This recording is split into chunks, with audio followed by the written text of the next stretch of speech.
नमस्ते, मैं हूं आपका टैली गुरु अभिजीत जोशी। हम कर रहे हैं स्मार्ट टैली स्पेशलिस्ट में वॉल्यूम 3 के अंदर लेसन नंबर 3।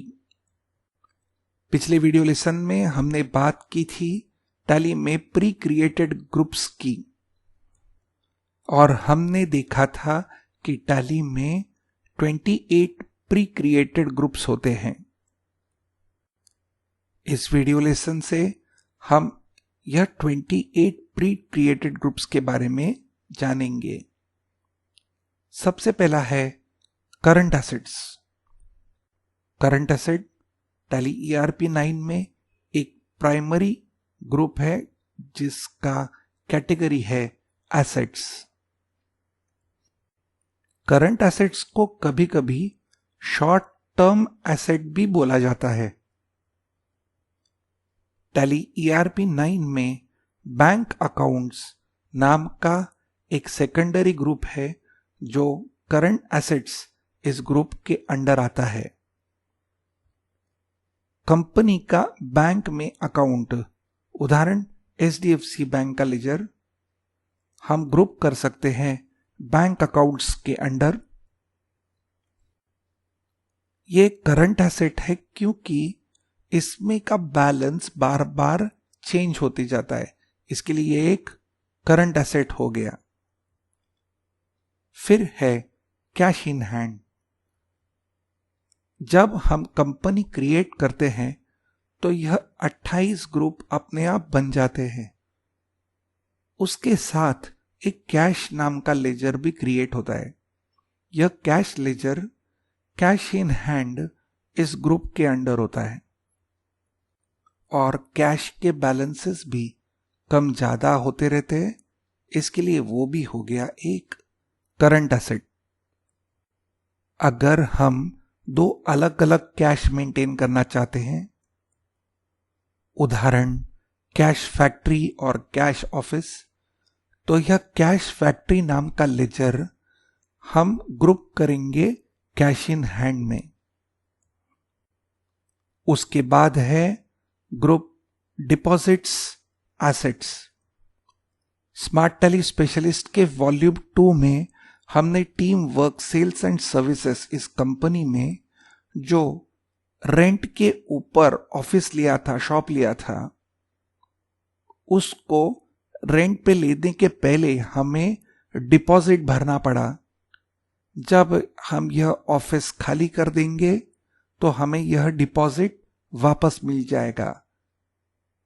उस डिपॉजिट को हमने लिया था डिपॉजिट्स एसेट इस ग्रुप में।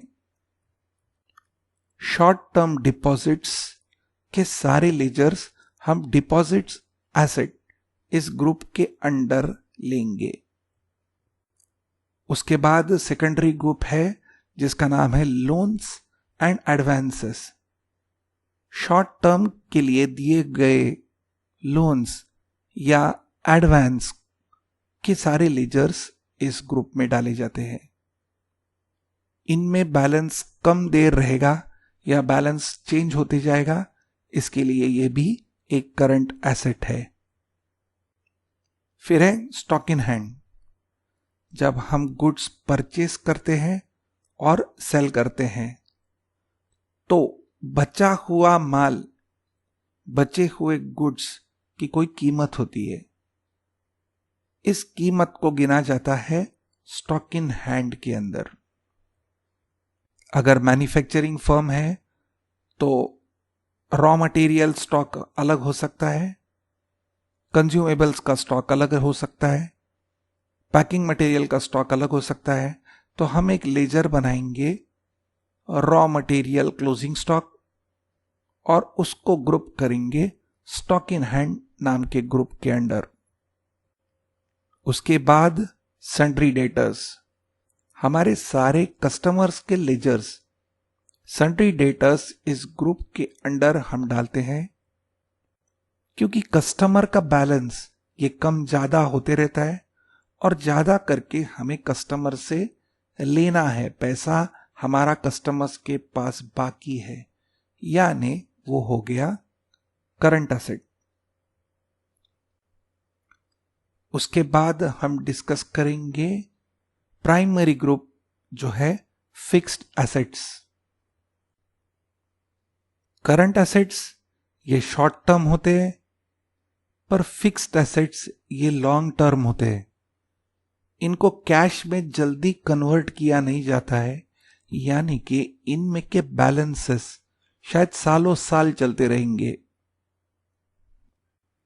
उदाहरण बिल्डिंग, मशीनरी, लैंड, ये सारे फिक्स्ड एसेट्स होते हैं। स्मार्ट टैली स्पेशलिस्ट के वॉल्यूम 2 में हमने फर्नीचर और इलेक्ट्रिक फिटिंग्स नाम का लेजर क्रिएट किया था। वह लेजर हमने क्रिएट किया था फिक्स्ड एसेट्स के अंडर। उसके बाद दूसरा प्राइमरी ग्रुप है इन्वेस्टमेंट्स। लॉन्ग टर्म इन्वेस्टमेंट्स होते हैं। इन्वेस्टमेंट्स यानी कंपनी ने लगाया हुआ बाहर पैसा, जैसे बॉन्ड्स है, स्टॉक्स है। कंपनी का पैसा ब्याज, इंटरेस्ट मिलने के लिए जब लॉन्ग टर्म पे इन्वेस्ट किया जाता है तो उसे इन्वेस्टमेंट्स कहा जाता है। उसके बाद अगला ग्रुप है मिसलिनियस एक्सपेंसेस एसेट्स। ज्यादा करके प्री ऑपरेटिव एक्सपेंसेस, ऐसे खर्चे जो कंपनी बनाने के पहले हो चुके हैं, इन्हें मिसलिनियस एक्सपेंसेस एसेट में लिया जाता है। अगर कोई इंश्योरेंस क्लेम किया गया है और उस इंश्योरेंस का कुछ हिस्सा अभी भी हमें आना है, तो इस प्रकार के लेजर को भी मिसलिनियस एक्सपेंसेस एसेट में डाला जाता है। अगले वीडियो लेसन में हम लायबिलिटीज के बारे में पढ़ेंगे। Thank you. नमस्ते।